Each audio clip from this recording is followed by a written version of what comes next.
Cătălina, te salut Nadia. și le spunem bună ziua tuturor celor care ne privesc. Astăzi ne-am adunat cu Cătălina pentru a efectua o sesiune de investigație pe o temă interesantă. Cătălina o va afla când va fi în starea de hipnoză. Sper tuturor să le fie interesant.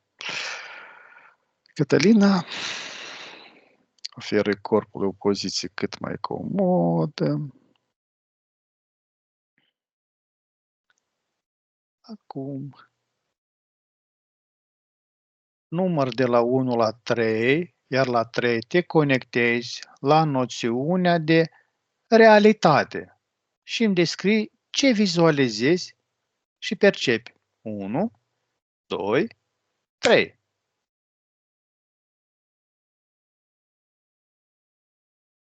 Când ai spus realitate, am avut o imagine cu o persoană care privea o sumedenie de ecrane. Deci era persoana și în fața ei ecrane, o mulțime de ecrane și era un de energie, de Cătălina, informație. te rog un pic mai aproape microfonul. Stai că Iar de la persoana respectivă era un flux de informație la fiecare dintre acele ecrane și în același timp vedeam un flux de informație dintr-un spațiu comun care trecea în ecranul respectiv, iar apoi ajungea la persoană. Un fel de proiecție a conștiinței, îmi vine să zic, personale în ecran, în realitate și în același timp o captare a conștiinței colective prin ecran la conștiința individuală. Asta este imaginea care mi-a venit când mi-ai pus întrebarea. Mai pot ceva adăuga?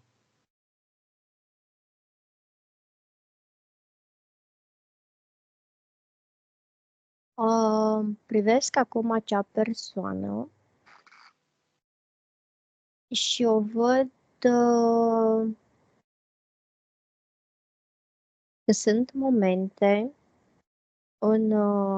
în viața ei în care efectiv se întoarce cu spatele la acele ecrane și îl văd într-un fel privind la ecranul din interiorul ei. Deci cam așa văd. Deci realitatea îmi vine să zic că este o percepție personală, atât raportată la exterior, cât și la interiorul propriu.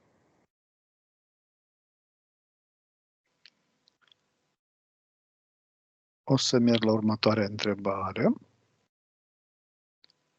Cum are loc formarea realității și care sunt etapele ei de desfășurare? La 3. 1, 2, 3.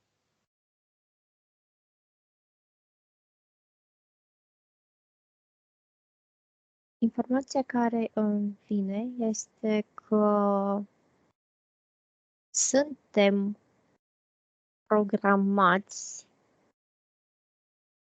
mental la nivel de raportare la ceea ce se întâmplă încă din momentul nașterii. Așa mi-a venit acum, vedeam un copil în momentul nașterii, el este ca o foaie albă, iar în momentul în care ajunge în În realitate, aceasta este percepută de el la nivel senzorial, într-un anumit fel, dar în momentul în care începe să crească, realitatea lui este contrazisă de unele informații care vin din exterior. Aici sunt părinții, îi văd cei care programează cel mai mult, interacțiunile cu frații, cu familia și apoi din momentul în care începe să iasă cumva din mediul căminului, al casei, filtrele care îi se dau pentru a percepe realitatea sunt din ce în ce mai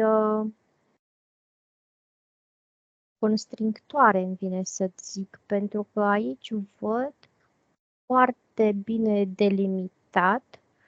delimitată ideea între ceea ce este bine, ceea ce este rău, ceea ce ți este permis să faci, ceea ce nu ți este permis să faci. Deci o condiționare foarte strictă a ceea ce ai voie să faci pentru a fi acceptat într-un anumit mediu. Iar aceste condiționări le văd după aceea și mai departe, chiar în momentul, chiar dacă, să zicem așa, se termină sistemul de învățământ, persoana este la fel condiționată de a percepe realitatea prin regulile care sunt impuse de autorități. Și îmi vine acum o imagine cu un leu care vânează un fel de antilopă și am percepția realității din punctul de vedere și al leului și al antilopei. Adică realitatea leului este că vânează antilopa pentru a se hrăni și a supraviețui, iar antilopa are percepția realității că este vânată și dacă nu este destul de ageră, își va pierde viața. Situația este una singură, că leul vânează antilopa sau antilopa este vânată de leu.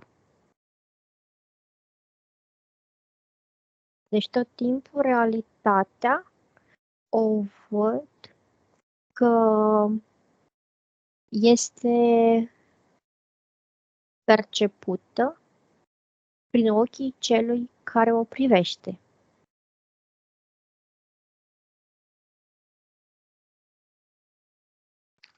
Și condiționată de exterior. O văd foarte mult condiționată de exterior. Putem privi situația dintr-un punct neutru? Cum ai făcut-o? Cum ai făcut-o tu? Da, asta era, aveam și percepția că trebuie să ne retragem cumva, să fim neutri referitor la ceea ce vedem că se întâmplă în spațiul exterior nouă, iar atunci putem avea un procent mai mare de percepere? Da, o percepere din punctul de vedere al observatorului și fără a emite anumite judecăți referitor la respectiva situație. Gânduri, emoții, Exact, gânduri, emoții, judecată, implicare.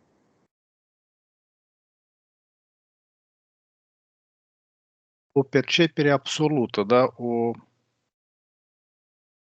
O percepție cumva dintr-un punct în care doar observăm fără a emite nimic referitor la respectiva Fără a schimba realitatea. situație. Fără a schimba situația, da. Da, pentru că energetic, chiar dacă nu suntem implicați direct, în momentul în care emitem un gând sau Ne simțim implicăm, o da. emoție, deja ne implică. Da. Ai spus formula ideală, da? Asta e informația care mi-a venit și Da. percepția care o aveam acum. Minunat. Și nici n-am ajuns la ultima întrebare. Bine, merg la următoarea întrebare.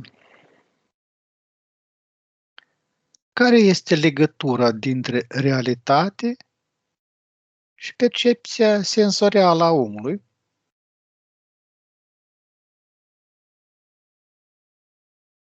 Deci mie îmi vine să zic că percepția senzorială determină realitatea în aceeași măsură. E pentru că văd din nou aceleași ecrane care determină anumite percepții individuale referitoare la aceleași situații. Dar aceste percepții sunt extrem de diferite de la persoană la persoană în funcție de gradul de conștiință pe care îl are. Pentru că în momentul în care ajungi să înțelegi că nu există nici bine, nici rău, nici alb, nici negru, doar există și atât, atunci percepțiile tale sunt exacte la ceea ce se întâmplă în exteriorul tău. În momentul în care tu încă nu ai ajuns, să zic, la nivelul acesta de a înțelege Spectator, da? că totul există și doar atât, percepțiile sunt filtrate prin programele pe care încă le mai rulezi, prin condiționările care încă le mai ai.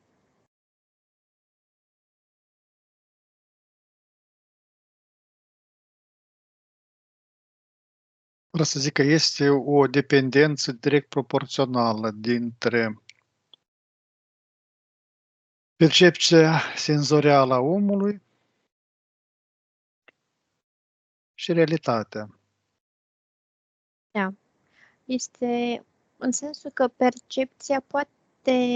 percepția senzorială poate să-ți dea niște semnale care sunt mult mai aproape de adevăr decât ceea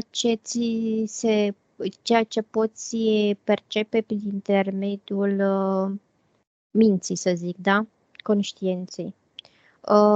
Dar de cele mai multe ori, cei mai mulți nu-și ascultă percepțiile. Nu se bazează, nu? Da, Pe ele. adică nici măcar nu sunt conștienți că corpul lor le transmite altceva față de ceea ce gândesc ei referitor la realitatea înconjurătoare. Care simț al omului are o mai mare importanță în aprecierea realității? Deci mie mi-apare acum văzul.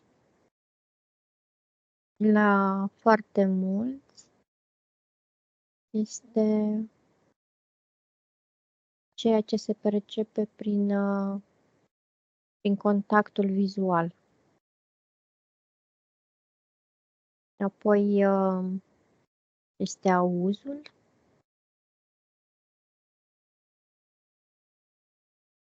Deci văzul și auzul.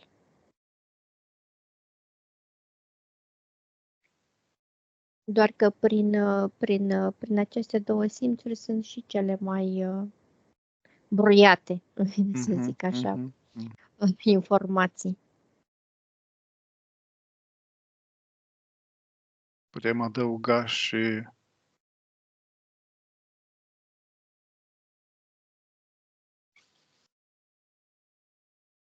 simțul metafizic?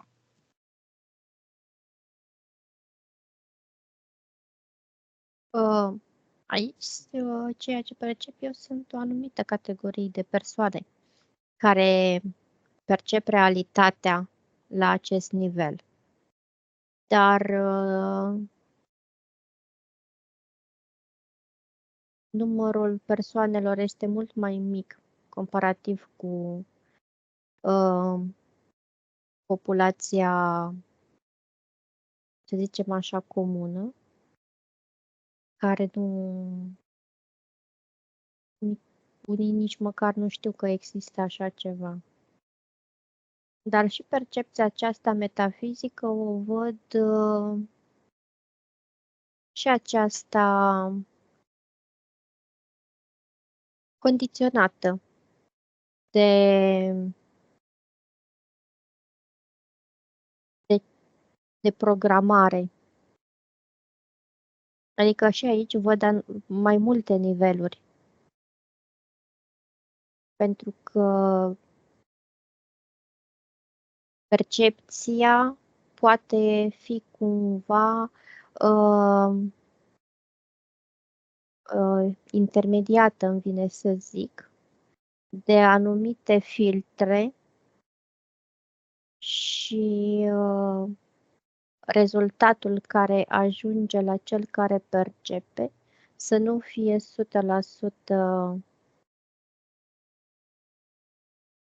real.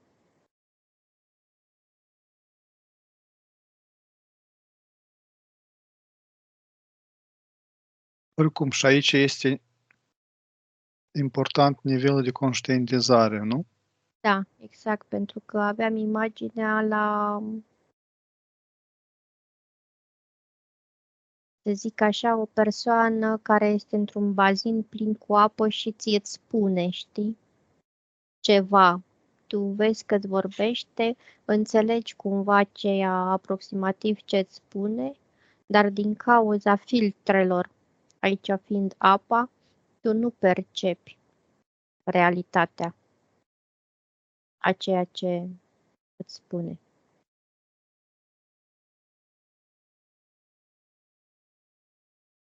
Care este legătura dintre realitate și experiența individuală a omului?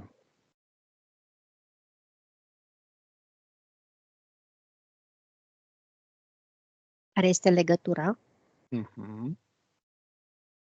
Și în general, este careva legătură?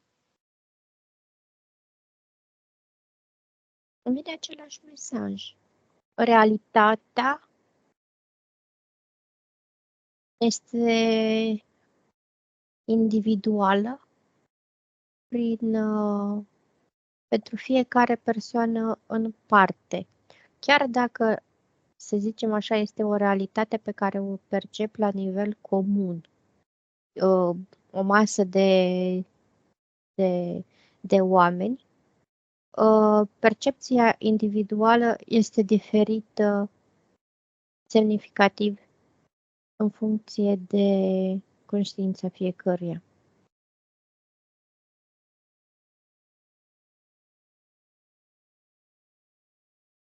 De bagajul de experiență, nu? Da, de experiență de decondiționare a ceea ce ai fost învățat de sistem, că este realitate, modul de a percepe realitatea.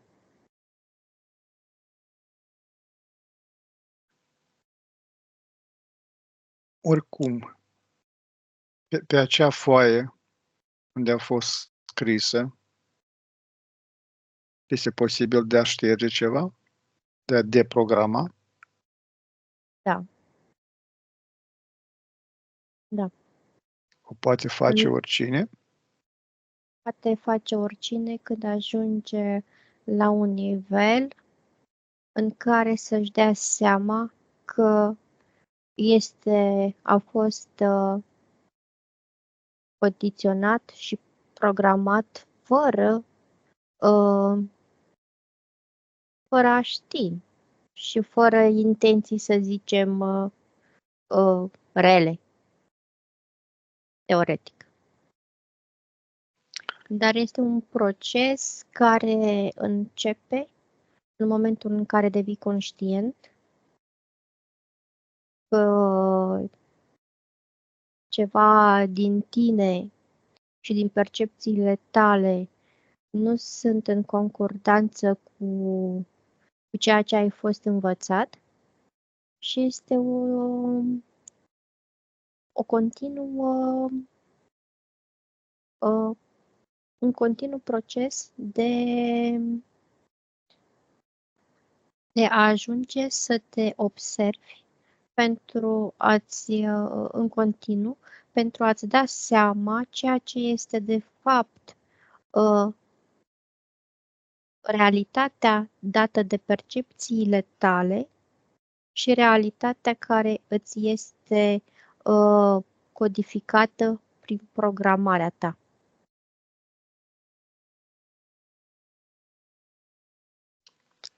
Cum influențează la percepția realității construcția socială, normele sociale, valorile sociale, credințele colective, modul de definire a ei, conștiința colectivă?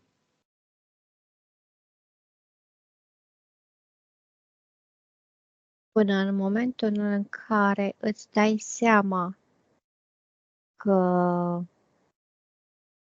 tu percepi realitatea prin filtre care ți-au fost programate, realitatea este ceea ce ai fost condiționat să vezi.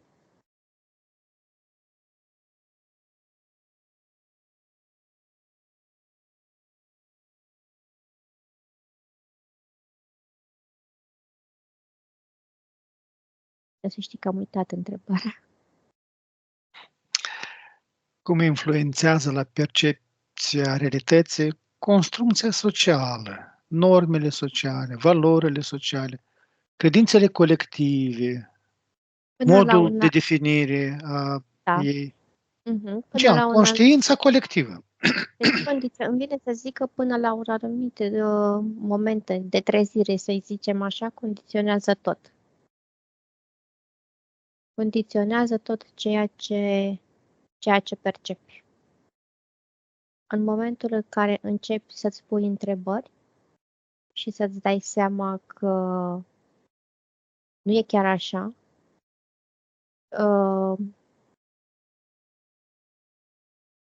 în această condiționare începe să fie din ce în ce mai eliminată, îmi vine să-ți zic. Minimizată, da? Da, din ce în ce minimizată, exact.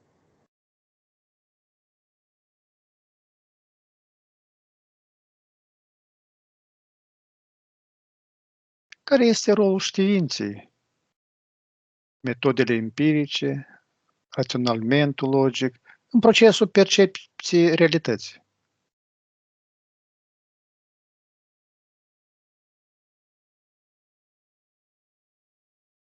Îți dă niște coordonate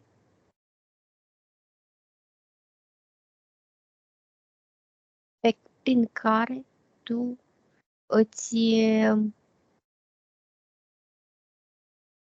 îți confirmi ceea ce simți. Dar acum știința, având în vedere că este știința pe care o știm noi, având în vedere că este limitată la un anumit nivel, nu poate decât să îți confirme percepțiile pe care le ai. Dar în momentul în care știința evoluează, îți condiționează din nou modul de percepție. De fiecare dată când se descoperă ceva sau se demonstrează anumite fapte, noi cumva ne adaptăm la realitatea care este prezentată la momentul respectiv.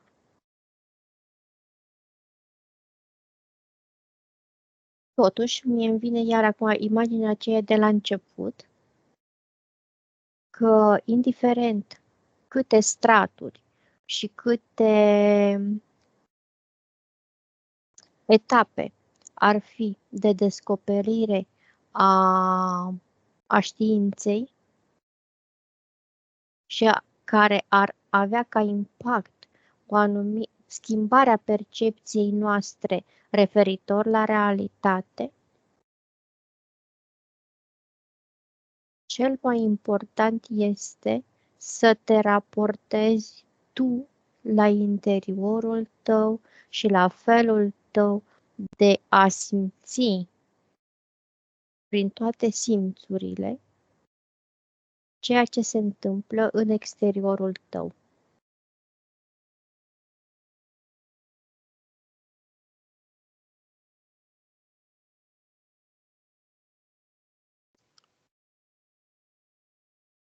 Simțurile au un impact mai pronunțat în percepția realității, da?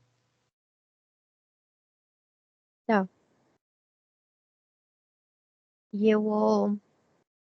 Îmi vine să spun că este o realitate pe care o percep prin simțuri și o realitate pe care o percepi prin minte. Prin informație. Prin informație, prin ceea ce se procesează la nivel mental, a ceea ce ai captat prin simțuri. Este un proces cumva deci simțurile le văd acum ca un proces de identificare cumva a informației, care apoi este procesată la nivel mental. Dar totuși acum mie mi se pare că percepția doar prin simțuri și identificarea a ceea ce percep prin simțuri, fără a mai procesa la nivel mental, ar aduce o viziune mult mai limpede a realității. Este important de a simți, de a genera careva emoții față de ceea ce simțim și de a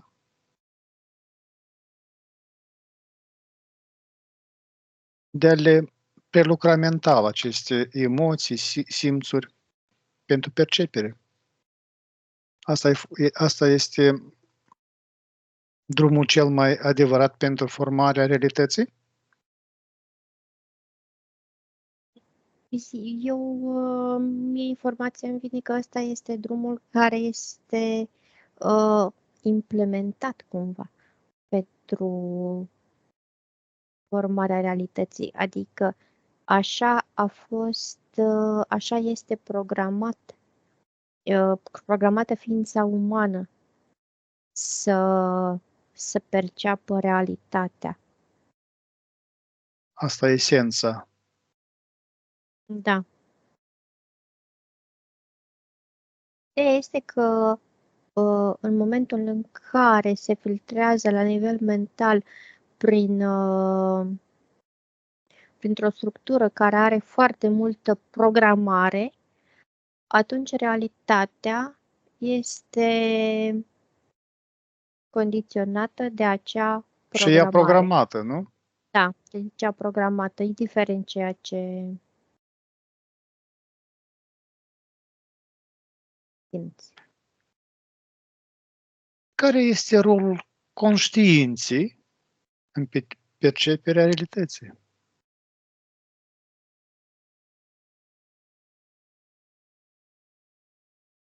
Îmi vine să zic că e cheia.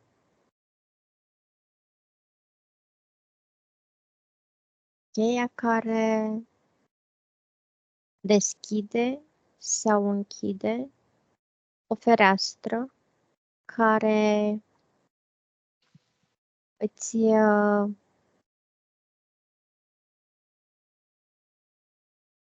eliberează cumva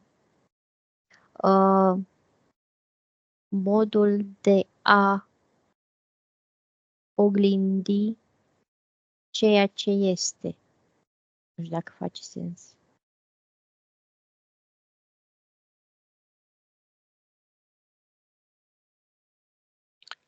Care este rolul subconștientului în perceperea realității?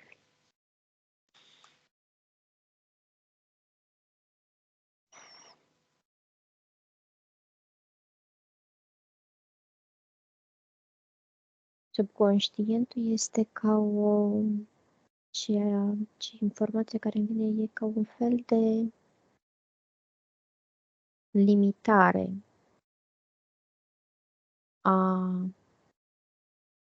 a ceea ce percepe din realitate până la un anumit punct. Dar și aici există o anumită etapizare a modului în care influențează percepțiile.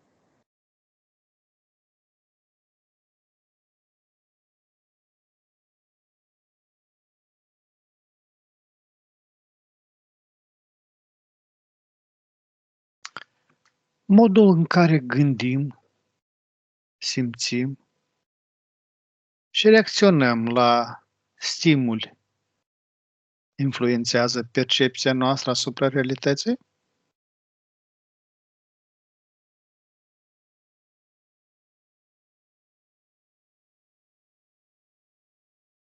Aici este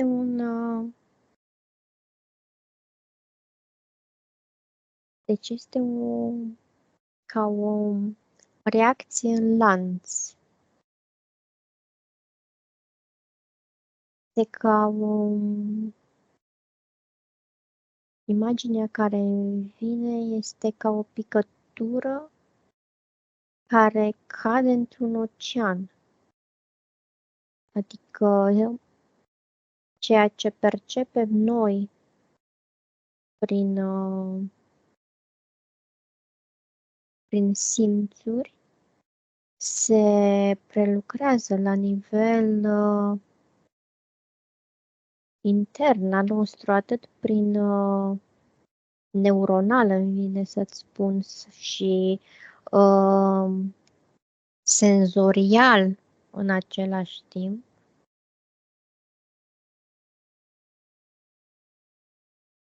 Iar rezultatul este ca și cum tot ceea ce simțim declanșează un fel de, îți povestesc cum îmi vine imaginea, declanșează un fel de restructurare din anumite unghiuri a ceea ce percepem. Este ca și cum informația este preluată atât la nivel de simț, de trăire, de impuls energetic, de programare și toate conlucrează pentru a-ți da în final un singur mod de a percepe situația respectivă.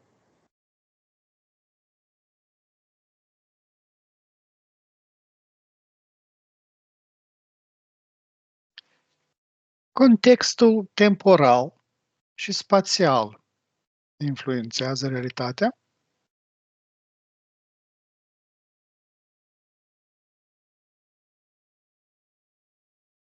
Doar dacă îți pui te raportezi la realitate dintr-un punct de vedere care să aibă coordonatele timp și spațiu.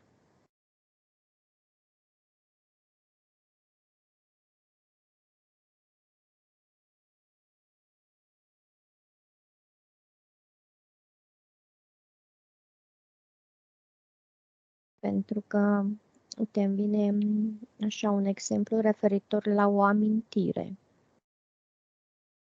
care la momentul, să zicem, de față, pentru tine este o amintire. Dacă tu te întorci în momentul conștient, la momentul întâmplării, care acum ți este amintire, tu te întorci teoretic și în timp și în spațiu și te raportezi la respectiva amintire dintr-un timp care la momentul respectiv nu exista.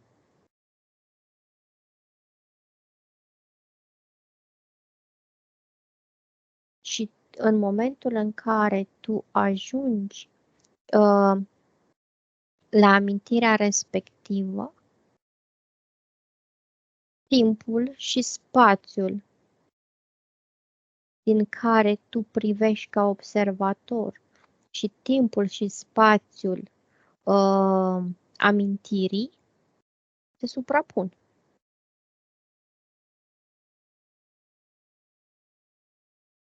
Pentru că tu, plecând din momentul prezent, ești și în timp și spațiu, în trecut, în amintire.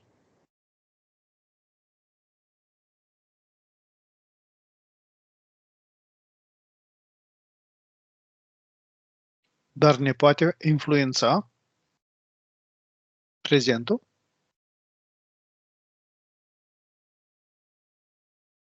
Poate influența prezent. Orice poate influența prezent.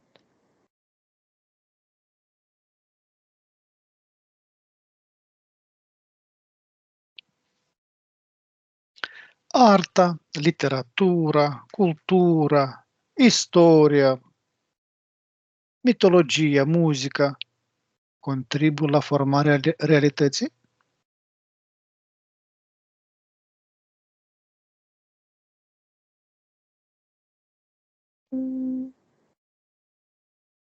Mai degrabă creează realitatea, exprimă realitatea percepută prin filtrele celor care o exprimă așa, prin muzică, prin Toate pictură. acestea sunt niște filtre, nu?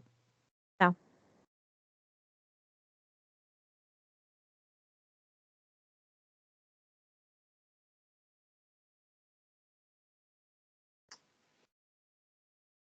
Poate ascunde realitatea, poate deforma realitatea, da?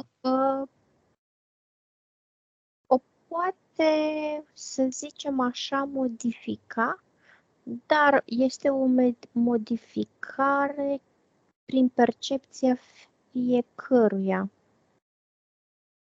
Nu văd ca și cum ar fi ceva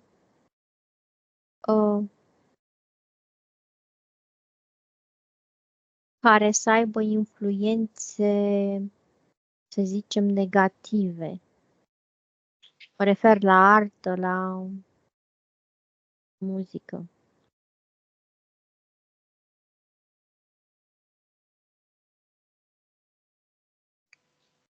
Dacă ne uităm la mass media, are o influență asupra noastră în perceperea realității? Este exact aceeași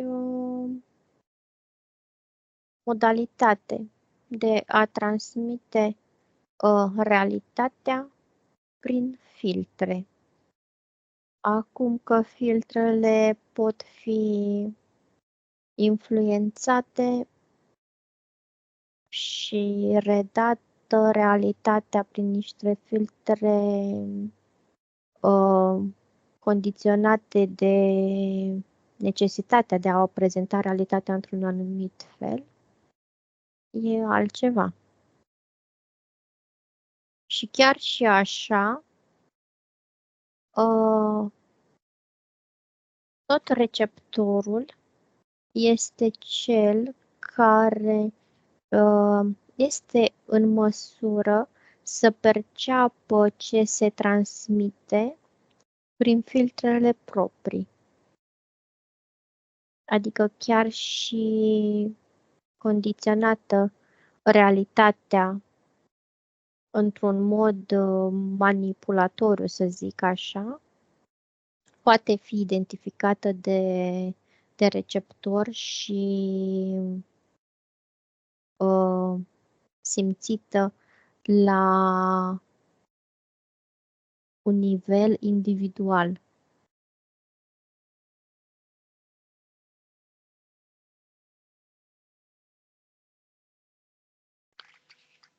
Fiecare din noi își făurește singură realitatea? În momentul în care ești conștient că tu o faci, da, îți creezi singur realitatea conștient. În momentul acela ți-o creezi și tu, dar cumva condiționat de de tot bagajul de condiționări pe care l-ai în spate și condiționat și în același timp de influențele exterioare care îți condiționează, care se pliază cumva pe condiționările interioare. Mâinile care îți dă ajutor. Da? Da. În ghilimele să le luăm. Ghilimele, da.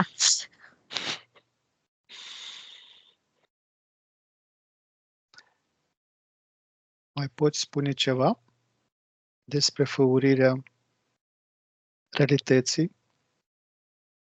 Da, deci îmi vine exact aceeași imagine de la început. Că realitatea este ceea ce creezi tu în tine, cu tine. Și formula cum să făurim cea mai reală realitate. Da. Care poate fi?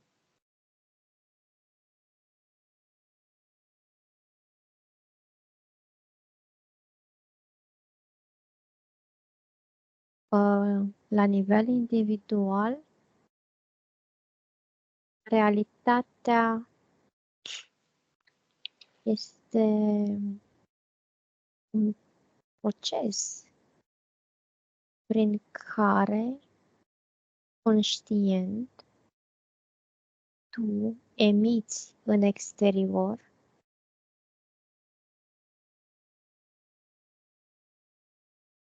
ceea ce vrei să manifesti în realitatea ta. Dar este o manifestare aceasta, o văd ca pe o expresie a ceea ce ești ca energie, ca și conștiință. Este ceva ce tu manifesti fără a perturba într-un fel sau a interveni în realitățile sau modul de percepție a celorlalte al celorlalți participanți la creația asta comună, care este realitatea noastră.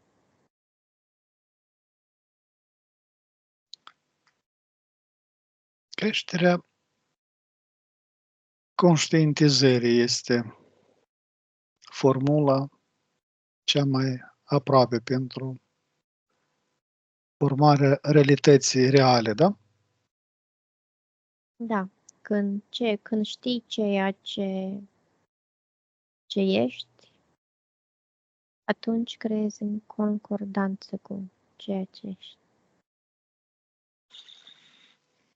Cătălina, deconectează-te de la temă la 3, 1, 2, 3. Cătălina, am ajuns la finele sesiunii. Rupem toate legăturile, conexiunile de la toate energiile și entitățile cu care am contactat. Ne curățim de toate rezidurile energetice străine din această sesiune. Ne ștergem toate urmele și amprentele energetice de peste tot. Ne ridicăm nivelele energetice și vibrațiile până la maxima posibilă. Și la 3 te întorci aici și acum de unde se aude glasul meu. 1. Partea subliminală revine la corpul fizic, aducând energie, forță, potențial, te simți liberă, împlinită, energică și fericită. 2. Corpul fizic e mai tânăr, mai sănătos, mai dinamic. 3. Ești aici acum. Cătălina, îți mulțumesc mult. Cred că nu te-ai așteptat la așa temă de investigație, dar o găsesc foarte importantă. Mă gândeam să te întreb cum vezi realitatea aflându-te în hipnoză, ca să ți-o spun eu cum o văd din realitatea din partea mea, dar cred că este foarte clar pentru toți cam cum ar fi de real acolo. Trebuie să mă adaptez la realitatea de acum. Da. Uite, îți mulțumesc mult pentru participare și sper că vor primi satisfacție de la privirea acestei sesiuni și cei care ne privesc. Le mulțumim mult și lor și le spunem la revedere, numai bine. La revedere!